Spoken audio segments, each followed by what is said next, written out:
السلام عليكم ورحمة الله وبركاته. sabta qiimaha iyo qadarinta mudan aad iyo aad baan idin salaamaya.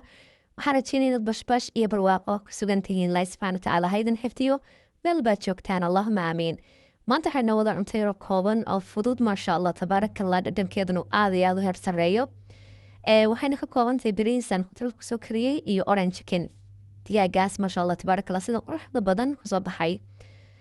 Haddaba si aan u sameeyey daawasho habboon. kow digsigan dabka soo saaray waxaa kusoo riday malgacad badhara, xabad basala in yaro toona. Intaasan si fiican iskugu soo walaaqayaa, kadibna waxaa kusoo darayaa qudrada mushakilka ah ee freezerka la geliyo. Intaa markaan si fiican iskugu soo walaaqo waxaa kusoo daray yaro barbarooni cagaarana, kadib xawaashiyadii baan kusoo darayaa ka kooban malgacad yaro shafka, malgacad yaro barbarooniga shiidana, in yaro filfila, in yaro huruuda iyo 3 miro hayla. Dabcan xawaashka waxaad u jeceshahay markaas ayaad ku darsan kartaa. intaa markaan kusoo daray waxaan kusoo daray haddana in yaro kabsar caleena, kadib xasood bay 2 mirood tamaandha, geedka lagu xoqo kaaroodka ayaan kusoo xoqay maroo biyo badanna yeelato. Kadib markaan intaas kusoo daray aan si fiican usoo walaaqay, waxaa kusoo darayaa malgacad yar oo milixa. intaa kadib malgacad yar milixa kusoo darayaa. Maasha allah tabaaraka allah, bariiskan soo dhaqay oo 2 koob ayaan kusoo daray, allahuma baarik. sidaa waad arkaysaan quruxdiisa maasha allah tabaaraka allah. haddana waxaa kusoo daray faasuliyada cagaaran ee friishka. waxaan kusoo daray biyan hore usoo karsaday ayaan kusoo shubay, kadib in yaro madaxaan ku dhinayaa. waxaana kusoo darayaa malgacada yar barhkeed oo sooya soosa. dhanaan yaro kaale araga bay siinaysaa maasha allah, kumana badna. biyiya intii u dhinayd ayaan kusoo daray. inta bariisku dabka iisi saaran yahay waxaan soo diyaar garaynayaa chickenkii, orange chickenkii oo ka kooban 2 xabo. 2 xabo waa 2 xabo waaweyn waa kiilo. si fiican baan usoo jarjaray, yani ma yaryara mana waaweyna. waxaan ka dhigay inta aad arkaysaan xajamka intaasuu leegyahay. isla xawaashidii aan bariiska ku daray ayaan kusoo daray, kadib waxaan kusoo daray malgacad iyo badh waranga.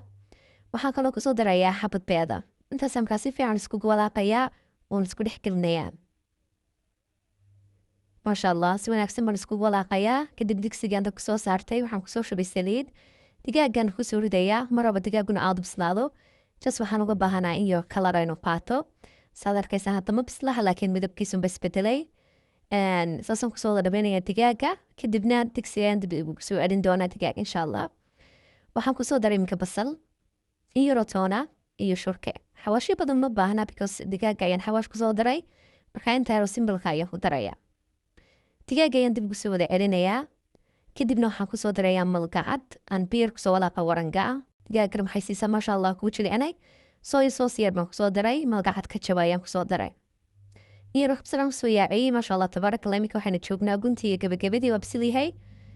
basashaasaan kusoo daray maasha allah tabaaraka allah. hadal ma karayo. bariiskan waad aragtaan dee furfur siduu u yahay maasha allah tabaaraka allah. waxaan rajeyn inaad ka bogateen kana hesheen ilaahay idinkiis. waxaan idinka rajeynayaa inaad like badan insha allah leegta noola dhaafin ood noogu roonaataan. haddii channel kugu cusub yahay subscribe noo soo saaro walaalo. qaybta faaladana commenti qurux badan oo sidii